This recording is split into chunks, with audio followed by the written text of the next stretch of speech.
In the summer of last year, I had the pleasure of going to Batman Unmasked, the exhibition, a live action theatrical collection of all the props and costumes made for the Batman movies. And it was really incredible to see everything up close and personal like that, the artistry on display. And I loved that I was able to share that experience with two of the most important people in my life. As a film fan, as a lifelong fan of Batman, this made me feel like a child again, really. Being able to see all the details and work that went into those costumes up close like that was it felt like a once in a lifetime opportunity, because there was things that you wouldn't notice just by watching the movies. And seeing the Batsuits in front of me like that really inspired me to get to work on a project that I've been wanting to work on for quite some time. Everything really began with a mood board of images that were already sitting on my phone, a couple images from the exhibition, and all of it was just inspiration for the kind of Batsuit that I wanted to make. I really like the practicality of some of the Batman costumes, and I like imagining what these larger than life characters would look like if they were in our world, if they had to make it from real materials. And I suppose subconsciously I was thinking, what would a homemade Batman look like?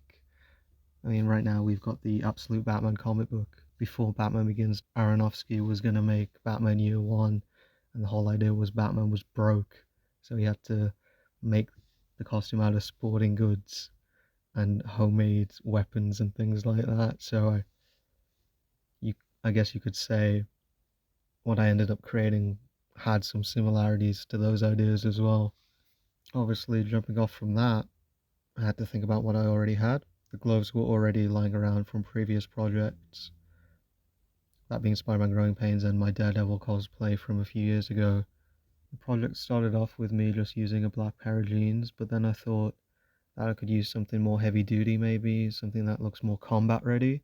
And I found these workman trousers in Sports Direct that had pouches going all the way up and down the legs, and like tool belt thingy sections just hanging off of them. And I was like, that's something Batman would be wearing. I think those worked really well for the project, and they matched with these Kevlar boots that I acquired, because they both had these yellow details running through them. And that's a sort of classic Batman color scheme, isn't it? Black with the yellow. The main body of the suit was this motorcycle armor that I just bought off Amazon, which I admit was a bit of a lazy move, but I was crunched for time, I guess.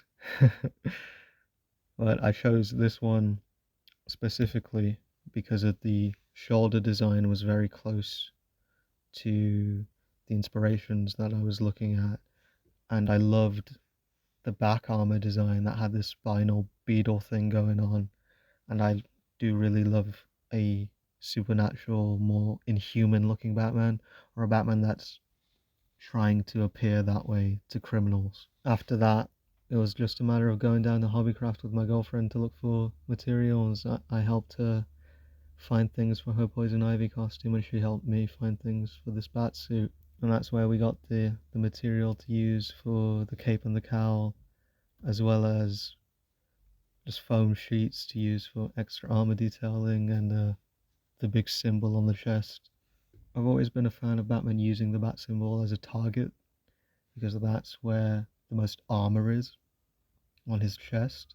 And the symbol for this specific costume went through a couple different variations, and the one I very almost went with ended up being used as the ears for the cowl. I'd say getting all these symbols done was pretty easy. It was just a matter of lining it up with the actual chest armor. So I started working on the cowl, and I was really happy. I was really happy with the shapes that I put on there. And then all the air dry clay just fell off basically. So I tried to glue it on, which obviously didn't work. So I used the foam. Started using the foam instead, and that was all right. But then I messed up on the shape of everything, because I didn't use proper measurements. So like once I got the fabric over the base, it just all started collapsing in on itself, and that was pretty stressful, because I was like, This was my first time making a cowl, and I was like, damn, I'm terrible at this. But then the next day, basically, I just fixed it. I got another, I got another one of those masks. Used my dad's head for measurements, and then created a better base. Probably going to be really bad at explaining how I did this, but there's this guy on YouTube called John Hay who's been doing this for years, and like he has loads of tutorials on how to make a cowl, Batman style, Daredevil style, pretty much anyone who has that kind of mask. So with some trial and error, I did eventually do it properly, and I think it's the first time I used hot glue in like years as well. Burnt my fingers a bunch of times, but it was okay. And once I had that version of the mask, I did make another one as well, just to see if I could do it better. But I messed up on the lining up of the ears. But putting them next to each other, I thought they looked really cool. And that was fun because it was like I had a bat cave in my attic for a while, for a month basically. Making the cape was really fun. I wanted the split cape design that looks like wings. I'm not even sure that it's in many comics, to be honest, but it's on the front cover of The Dark Knight Returns, and getting it onto the suit was fairly easy. I just used the screws that were already there on the shoulder sections, and yeah, I just had the cape hang there. And practicality wise, wearing a cape and fighting people is kind of stupid, but like with this one that I made, because of where it's mounted, at least when it's pulled on, it wouldn't choke Batman out. So that's good. I know we were getting closer to Halloween, and because of a lot of procrastination, I had to improvise the symbol very last minute. But I think it looks okay. It's very beefy, but if it's meant to be a massive target to draw gunfire, then that works. I think I used Velcro to mount it onto the chest, and I wanted to be able to take it on and off, but the Velcro wasn't sticking properly. Like it kept pulling itself off of the mount as well, which was annoying. So I just kept it on there with the Velcro and then cut the symbol in half so I could still zip up the chest piece.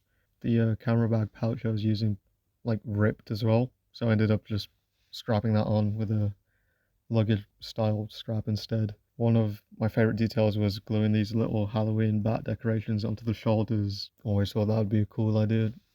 Having shoulder bat symbols, I'm sure it's been done somewhere before, and I think the way we did it looked pretty sweet. Like when the cape's over it, you can see the symbol like peeking out, which I think is fun. And then yeah, that was basically it. We went to the party, got some really cool photos in a cemetery after, and yeah, Batman, dude. I think I think if I were to revisit this, I would want to change the symbol. I'd kind of want to attempt the yellow oval symbol. I also want to make a new cowl that I can see out of a bit better. Maybe add in some lenses, like how the Daredevil masks usually have a lens in there, just to pay tribute to the white eyes from the comic books. And the one thing that I knew I wanted to do at the start but never got around to would be adding the forearm spikes. This was a really fun project to work on, and yeah, I really enjoyed it.